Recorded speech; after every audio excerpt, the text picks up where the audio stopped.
Friends, कैसे हैं आप सब लोग। आशा करते हैं आप सब अच्छे होंगे। फ्रेंड्स, मैं रागिनी मिश्रा, आपकी एजुकेटर। आज मैं आपके लिए प्रेजेंट परफेक्ट कंटिन्यूअस टेंस लेके आई हूँ।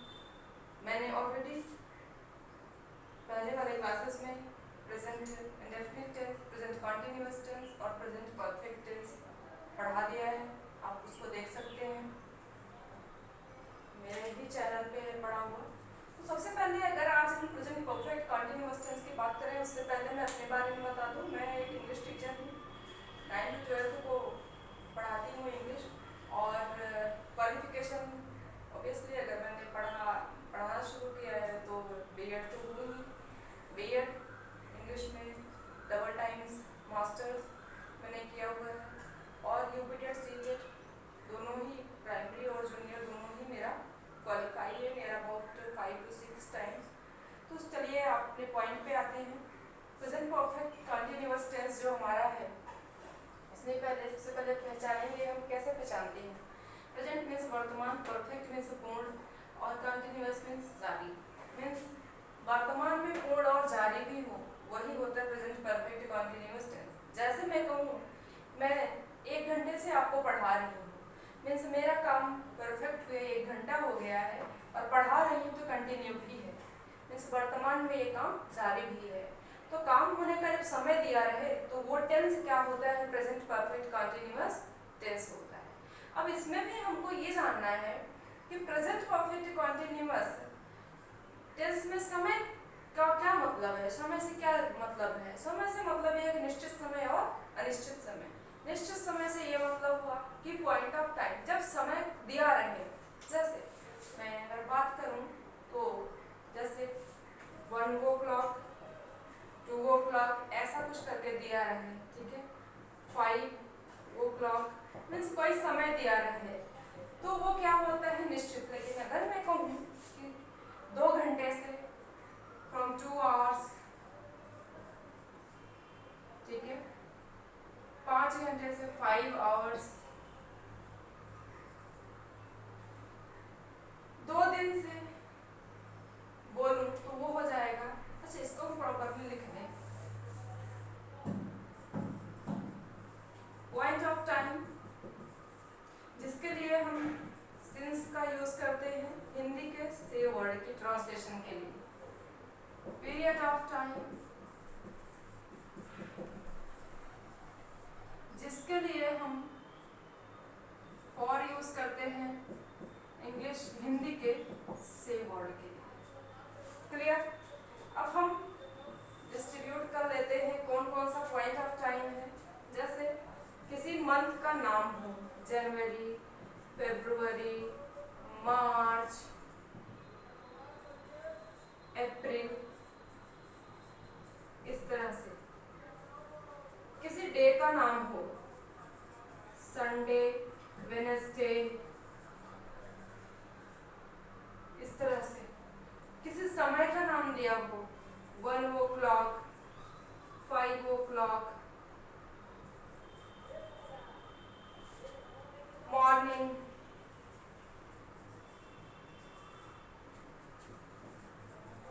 इवनिंग, एस्टरडे,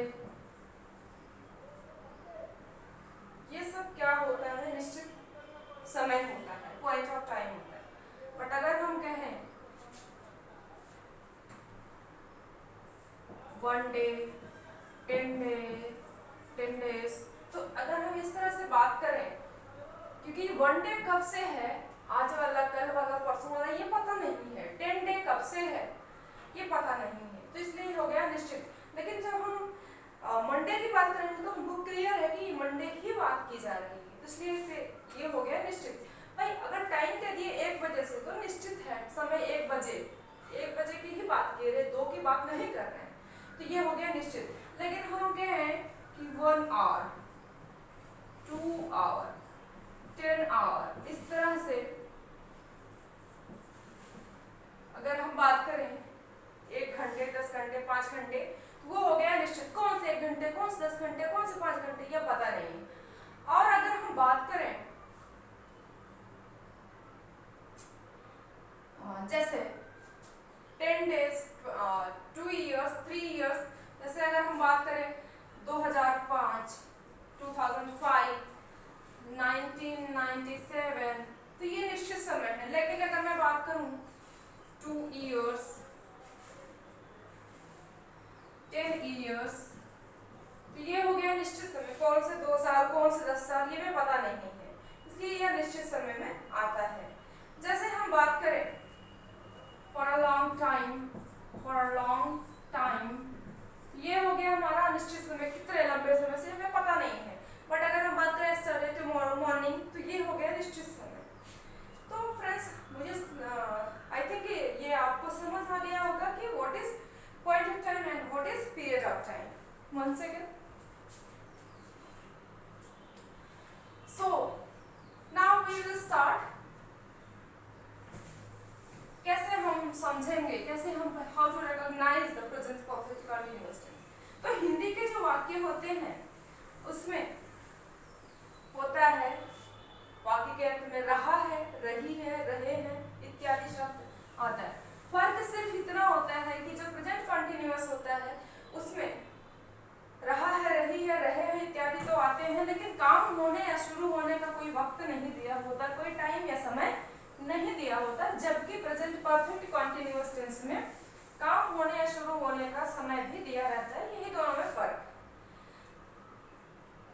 ये तो बात हो गई हिंदी में रहा है, रही है। ये सेम थिंग है प्रेजेंट कंटीन्यूअस वाला। रहे हैं इत्यादि शब्द आते हैं वाक्य के अंत में, हिंदी वाक्य के अंत में। अब इंग्लिश की बात करें तो इसमें 2 हेल्पिंग वर्ब होती है, हैज बीन और have been. Has been, has और हैव हमको प्रेजेंट परफेक्ट में भी मिला था, तो लेकिन प्रेजेंट परफेक्ट कंटीन्यूअस टेंस में हैज बीन और हैव बीन आती है। ये होता है एक वचन कर्ता के साथ, मींस सिंगुलर नंबर सब्जेक्ट के साथ हैज बीन लगता है, and for the plural number subject have been लगता है। Plural number subject have been लगता है। और अगर मैं बात करूं मेन वर्ब की, मुख्य क्रिया की, तो मेन वर्ब का प्रेजेंट पार्टिसिपल फॉर्म लगता है, means I N G form. Present participle, जिसको आप फोर्थ फॉर्म या आईएनजी फॉर्म भी बोलते हैं, आईएनजी फॉर्म भी बोलते हैं। तो ये रही बेसिक इंट्रोडक्शन, कैसे हम प्रेजेंट परफेक्ट कंटीन्यूअस का सिंपल। अब इसका फॉर्मूला हम लिखते हैं, कैसे हम सिंपल सेंटेंस को ट्रांसलेट करते हैं। Simple sentence means affirmative sentence को, जिसको आप अफर्मेटिव सेंटेंस भी बोलते हैं, सिंपल सेंटेंस कैसे बनाते हैं, how to translate simple sentence of present perfect continuous. First of all I will take example, with example I will tell, Hindi example से बताएंगे। बच्चा 2 घंटे से सो रहा है, बच्चा 2 घंटे से सो रहा है। अब यहाँ पे आप ध्यान दीजिएगा, सो रहा है, कब से, 2 घंटे से, समय दे दिया गया है, 2 घंटे से सो रहा है। सारा अगर दोनों में फर्क है प्रेजेंट कंटीन्यूअस में, प्रेजेंट परफेक्ट कंटीन्यूअस में, तो इसी शब्द के चक्कर से, समय के चक्कर से, 2 घंटे से, यही शब्द से, ठीक है। तो हम इसका ट्रांसलेशन कैसे करेंगे। फॉर्मूला हमारा है कि सबसे पहले हम लिखेंगे subject and then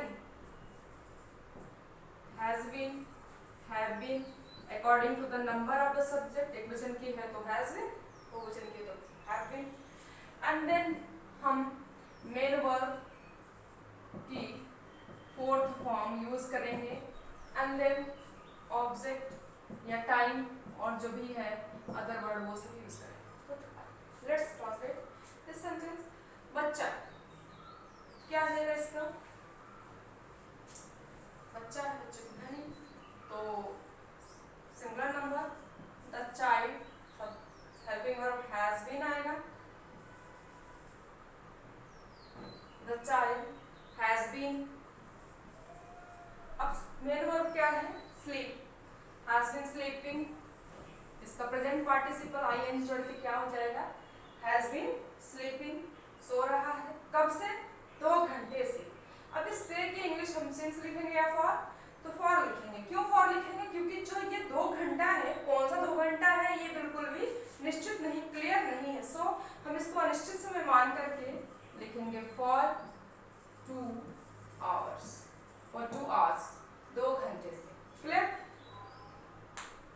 The child has been sleeping for 2 hours. एक मिनट।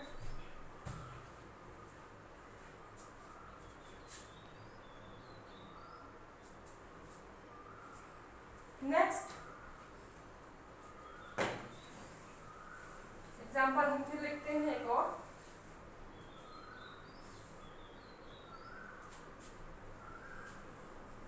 वह इस विद्यालय में 2020 से पढ़ा रही है। इसको कैसे ट्रांसलेट करेंगे, अब ये निश्चित समय का, अनिश्चित समय का था, अब ये निश्चित समय का हमने दे दिया है। She has been teaching, she has been teaching, पढ़ा रही है, teaching, कहाँ पढ़ा रही है, in this school, in this school, कब से पढ़ा रही है, 2020 से, means since 2020, full stop. She has been teaching in this school since 2020. अब एक प्लूरल नंबर का देख लेते हैं।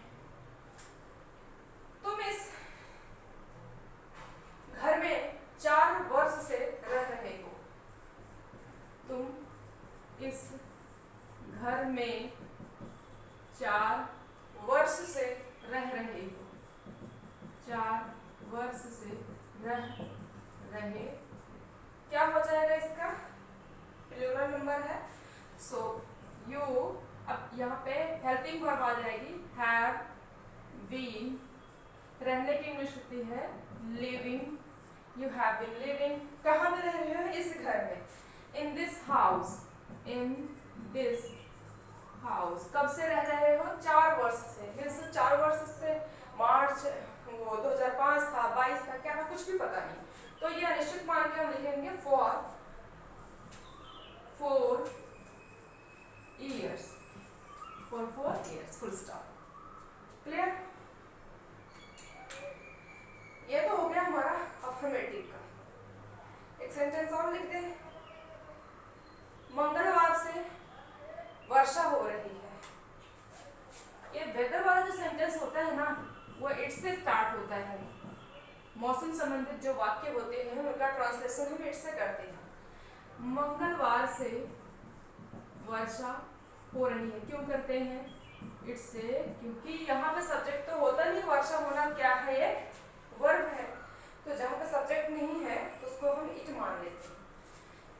और वो खासकर तो क्या हो जाएगा, इट, और सिंगुलर है तो हैज बीन रेनिंग, वर्षा होने की English, it has been raining.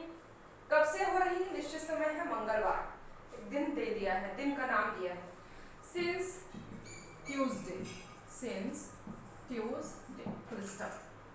तो ये पूरा मैंने आपको बताया सिंपल सेंटेंस का ट्रांसलेशन कैसे करते हैं। प्लीज सब्सक्राइब जरूर करिएगा, लाइक भी करिएगा। सब्सक्राइब करेंगे तो इसी तरह से देखिए भाई, एक सब्सक्रिप्शन में बड़ी खुशी मिलती है। सब्सक्राइब जरूर करिएगा क्योंकि इतनी मेहनत कर रहे हैं। चलिए ठीक है, तो अब हम चलते हैं नेगेटिव सेंटेंस पे। सिंपल सेंटेंस हमने आपको बताया, नेगेटिव में सिर्फ एक word, negative word not add होता है, ज्यादा इसमें डिफिकल्ट नहीं है नेगेटिव बनाना।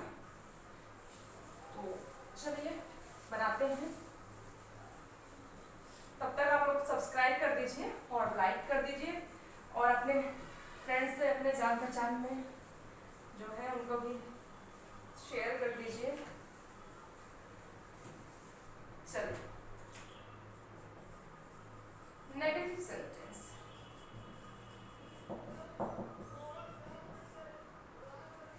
जैसे मंगलवार से, जैसे कल सुबह से बारिश नहीं हो रही है, अब इसको हम बनाते हैं, कल सुबह से बारिश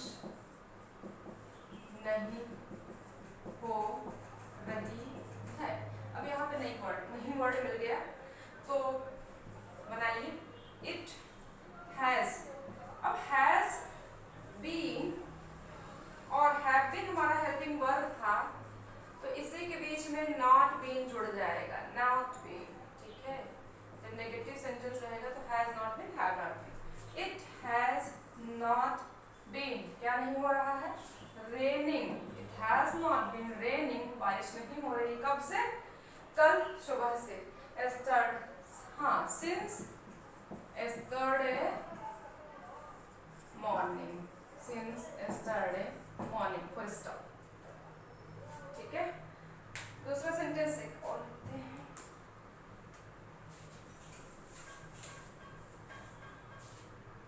वे प्रातः काल से पढ़ नहीं रहे हैं, क्या हो जाएगा इसका, दे का दे हैव नॉट बीन, पढ़ने का, रीडिंग या studying, have not been reading, पढ़ नहीं रहे हैं। कब से, प्रातः काल से, since early morning, since early morning, full stop, ठीक है। एक और सेंटेंस लगाते हैं। हम 2 घंटे से फुटबॉल नहीं खेल रहे। हम 2 घंटे से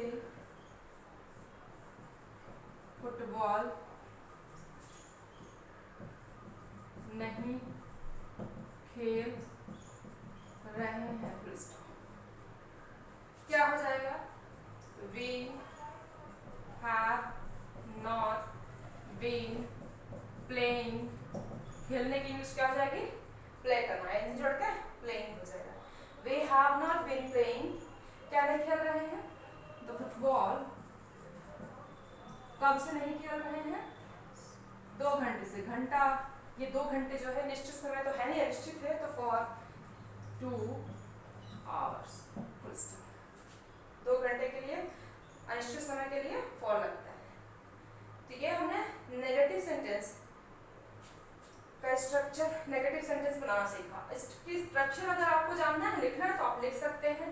स्ट्रक्चर है subject plus has not been, या अकॉर्डिंग टू सब्जेक्ट भाई, have not been plus main verb की 4th फॉर्म, मेन वर्ब की 4th form, plus object time जो भी बचेगा बाद के अंत में।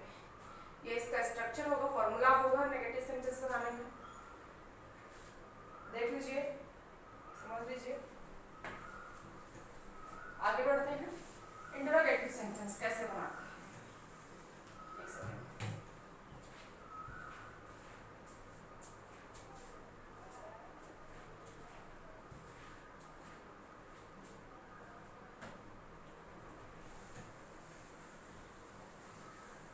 इंटरोगेटिव सेंटेंस 2 प्रकार का होता है। एक तो होता है क्वेश्चन वर्ड से स्टार्ट होने वाला, एक होता है हेल्पिंग वर्ड से। हेल्पिंग वर्ड से स्टार्ट होने वाले को यस नो टाइप बोलते हैं, हाँ नाम वाला जिसका आंसर हाँ नाम मिले, और हेल्पिंग वर्ड से, क्वेश्चन वर्ड से स्टार्ट होने वाले को WS टाइप बोलते हैं। तो इंटरोगेटिव का कैसे ट्रांसलेशन होता है सीखते हैं। इंटरोगेटिव सेंटेंस, अब इसमें नेगेटिव वाले बता देंगे, इंटरोगेटिव नेगेटिव कैसे साथ में बनते हैं, क्लियर। तो चलिए सबसे पहले इसका जान लेते हैं स्ट्रक्चर। जब क्वेश्चन वर्ड वाक्य के बीच में शुरुआत में हो, मींस हिंदी वाले में वाक्य के बीच में रहेगा तो इंग्लिश वाले में वाक्य के स्टार्टिंग में आएगा। तो सबसे पहले उसकी इंग्लिश लिखते हैं, देन हेल्पिंग वर्ब लिखते हैं। हेल्पिंग वर्ब बोले तो उसे लिख देते हैं has been, have been according to the subject, and then subject, then main verb with the ing form, main verb की ing form plus object plus time plus other word जो भी होगा, and finally question mark is compulsory। question mark तो लगाना भूलना मत, punctuation की बहुत बड़ी मिस्टेक होती है, ठीक है। और अगर हेल्पिंग वर्ब से स्टार्ट होगा तो सबसे पहले helping verb means has been plus या हैव बीन जो भी होगा अकॉर्डिंग टू सब्जेक्ट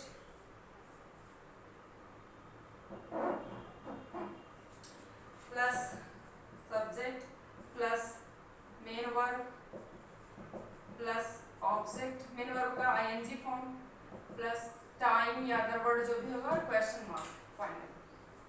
दोनों फर्क आपको यही दिख रहा है, सिर्फ यहाँ पे क्वेश्चन वर्ड लिखा है एक चीज एक्स्ट्रा, और बाकी इसमें हैज बीन हैव बीन इधर भी है इधर भी है, सब्जेक्ट इधर, मेन वर्ब इधर, मेन वर्ब आईएनजी इधर, और ऑब्जेक्ट इधर, टाइम क्वेश्चन मार्क इधर। सिर्फ फर्क आपको क्या दिखा है, यहाँ पे क्वेश्चन मार्क हिंदी वाले में वाक्य के बीच में होगा तो इसलिए इंग्लिश लिख के वाक्य शुरू करेंगे, वही एडिशनल होगा। अदरवाइज अगर हिंदी वाला क्वेश्चन वर्ड से शुरू ही होता है तो जरूरत नहीं है हमें ये सब लिखने की, हम सीधे हेल्पिंग वर्ब से स्टार्ट करते हैं, मींस यहाँ से उठा लेते हैं। Is it clear? Okay, let's come on the translation. To learn to translate the interrogative of types of sentences. Okay? तब तक आप लोग सब्सक्राइब कर दीजिए और लाइक भी कर दीजिए, शेयर कर दीजिए।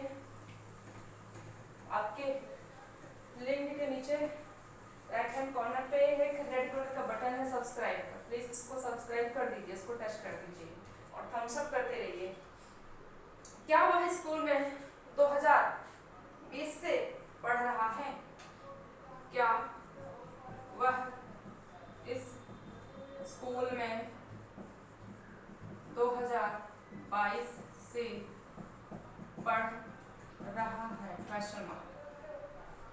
वाक्य के स्टार्टिंग में है हिंदी में, देन किसके ये वाला फॉर्मूला यूज करेंगे, ठीक है, बिकॉज ये एट्स नो टाइप है ना। हाँ, इसका आंसर हाँ या ना में पा सकते हो, हाँ वो पढ़ रहा है नहीं पढ़ रहा है ऐसे करके।